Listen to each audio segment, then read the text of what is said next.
समग्र हिंदी के इस चैनल में आपका पुनः स्वागत है। मैं डॉक्टर सत्यप्रकाश सिंह, सेवानिवृत्त प्राचार्य, पीजी कॉलेज से सूरदास के विरह के वर्णन के विषय में आज मैं आपको कुछ बताऊंगा।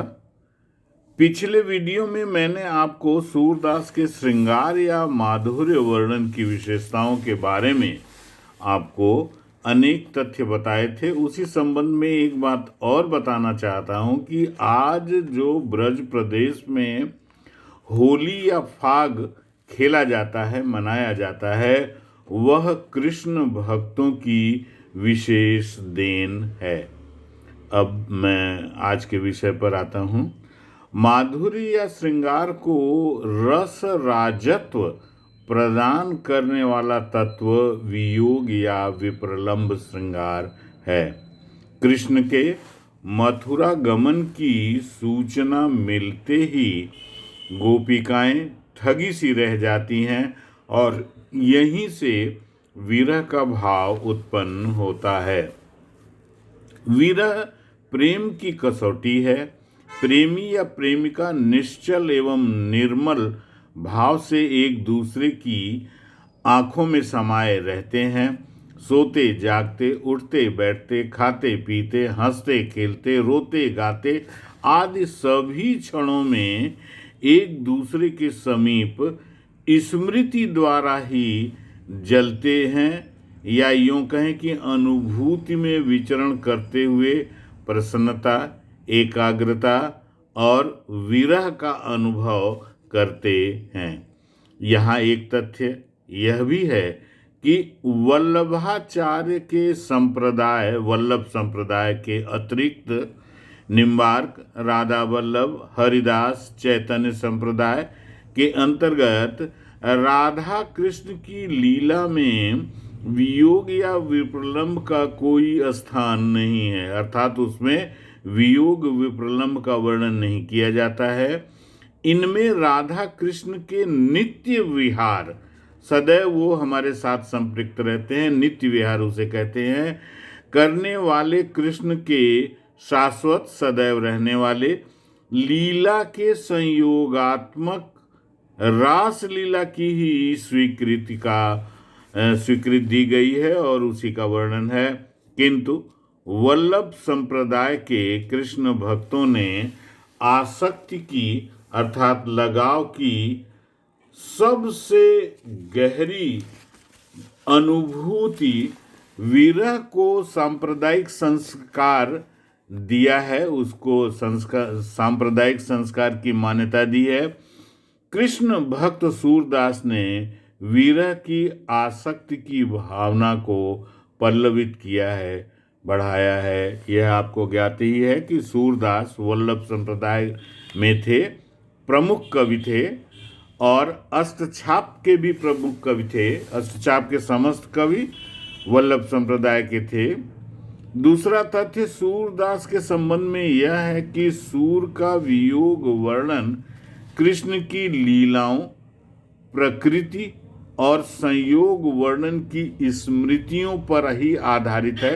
चाहे माता यशोदा के पुत्र वियोग का चित्रण हो या गोपियों की विरह व्यथा का दशा का वर्णन हो, सभी में कृष्ण के संयोगावस्था में जो संचारी भाव का, अर्थात उत्पन्न करने का कार्य करती थी, संयोग के भाव को उत्पन्न करने का कार्य करती थी, वही कृष्ण के दूर रहने पर वियोगावस्था में भी संचारी भाव का कार्य करती हैं। ऐसे विरह वर्णन सूरदास ने जहाँ भी किया है, वहाँ सब उनकी आत्मा की अनुभूति से जुड़ा हुआ है और विरह की अवस्था की गहन अनुभूति स्मृतियों के आधार पर ही हुई है। प्रकृति के अनेक रूप, अर्थात चांदनी रात जिसमें रासलीला किया करते थे, पपीहे की आवाज़ अर्थात मोर की आवाज़, मधुवन कुंज, बेललता जो रहती थी जिसमें वो लीला किया करते थे, क्रीड़ा किया करते थे, उमड़ते घुमड़ते बादल, खेल का स्थल यमुना नदी, पुष्प वाटिका आदि सभी विरह को उत्पन्न करने वाले हो जाते हैं। वस्तुतः विरह वर्णन की यह विशेषता है कि वियोगिनी की दृष्टि जिस ओर भी जाती है, प्रत्येक स्थल कण कण में प्रेमी का ही चित्र दिखाई देता है। कारण यह कि प्रेमी का चित्र तो नेत्रों में, मन में, हृदय में और बुद्धि में भी बसा हुआ है। इसीलिए यत्र तत्र सर्वत्र वही प्रेमी दिखाई देता है।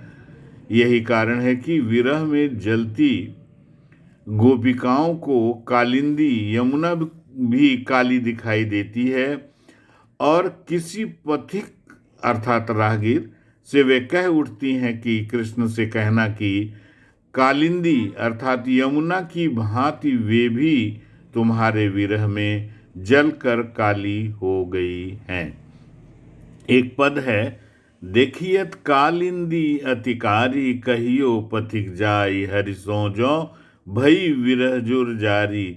एक तथ्य यहाँ पर यह है कि यमुना का जल श्यामल माना जाता है, इसीलिए उस श्यामल को काला रूप बताकर विरहणियाँ पथिक से कहती हैं कि इसी की भांति गोपिकाएं हो गई हैं, कृष्ण से बता देना। सूर के सभी विरह गीतों में संवेदनशीलता कूट कूट कर भरी हुई है। प्रकृति के सहयोग से वह और अधिक तीव्र होती गई है। एक पद है, मधुवन तुम कत रहत हरे, विरह वियोग श्याम सुंदर के, ठाढ़े क्यों न जरे। भाव विवल गोपिकाएं जड़ और चेतन में भी भेद नहीं कर पाती हैं। इसलिए कृष्ण जो मधुवन में क्रीड़ा किया करते थे, वे अब वहाँ नहीं है, क्रीड़ा नहीं कर रहे हैं। अतः उनको भी जैसे गोपिकाएं वियोग में जल रही हैं, उनको भी, मधुवन को भी वियोग में जल जाना चाहिए था। इसी तरह कृष्ण के मथुरा चले जाने से गोपिकाओं राधा के नेत्रों में दिन रात आंसुओं की धार बहती रहती है।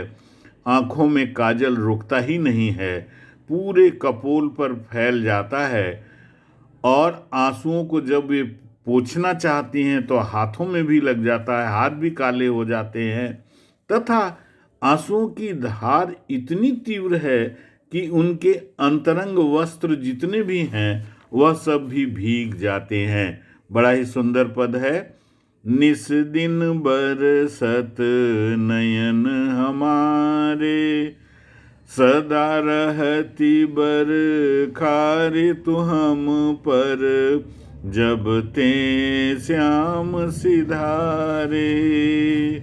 दृग अंजन न रहत निशिबासर, कर कपूल भयकारे। कंचुकी पट सूखत नहीं कबहूँ, उर बिच बहत पनारे। आंसू सलिल सब कई भई काया, आंसू सलिल सब भई काया। पलन जात रिस टारे, सूरदास प्रभु यह परेखौ, गोकुल काहे बिसारे। निस दिन बरसत नयन हमारे। इसी प्रकार के अनेक पद सूरदास ने व्यक्त किए हैं विरह से संबंधित। इसी संदर्भ में एक तथ्य और आपके लिए बड़ा महत्वपूर्ण है, वह यह कि सूरदास ने उपालंब का आधार विरह की अनुभूतिमय व्यंजना को अभिव्यक्त करने में लिया है। उपालंब का अर्थ है उलाहना देना। उलाहना मन स्थिति आश्चर्य उपेक्षा व्यंग अनिश्चय की होती है। विप्रलंब भाव के साथ साथ ही उपालंब का विकास प्रेमी से ही होता है। सूरदास के उपालंब के पदों में भावाभिव्यंजना, सहजता, प्रवाहमयता, एकाग्रता, स्वाभाविकता, संगीत की गीतमयता आदि सब कुछ एक साथ मिलती है। आज का वीडियो यहीं पर समाप्त करते हैं। अगले वीडियो में अति महत्वपूर्ण विषय भ्रमर गीत जो सूरदास ने लिखा है के विषय में आपको मैं बताऊंगा। पुनः आग्रह है कि कमेंट बॉक्स में कमेंट करें तथा सब्सक्राइब करें, लाइक और शेयर करें। धन्यवाद, बहुत बहुत धन्यवाद।